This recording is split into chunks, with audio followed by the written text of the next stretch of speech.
లెక్కకైతే రాష్ట్రానికి పెద్ద అంటే సీఎం సారే, అటెనక మంత్రులు, నియోజకవర్గాలలో ఎమ్మెల్యేలు. ఏ పనున్నా వాళ్ళే చూసుకోవాలి, సగబెట్టాలి.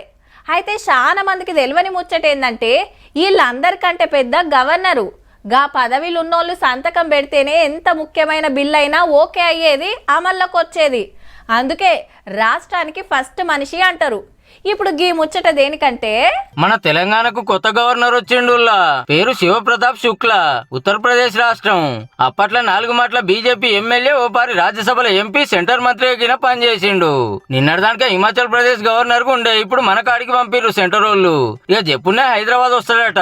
ఇక ఏడాదిన్నర కాంచి మన దగ్గర ఉన్న జిష్ణుదేవ్ సారు మహారాష్ట్రకు పోయిండు. ఇక ఇన్ని రోజులు అందరితోటి మంచిగానే మెదిలిండు. సర్కార్ తోటి కూడా ఏ లొల్లి లేకుండా నడిచింది.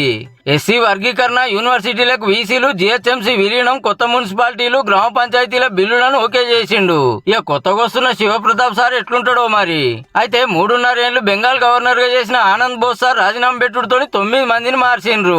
తమిళనాడు గవర్నర్ రవి సార్ ను బెంగాల్ తోలిండ్రు. ఈ 2 రాష్ట్రాల గవర్నర్లతో ఎప్పుడో గడిబిడి అవుతుంటది. చెప్పునే అసెంబ్లీ ఎలక్షన్లు కూడా ఉన్నాయి. కేరళలో కూడా ఓటు రాబోతున్నాయి. అలా అక్కడి గవర్నర్ గారికి తమిళనాడు జిమ్మెదారు కూడా ఇచ్చిండ్రు.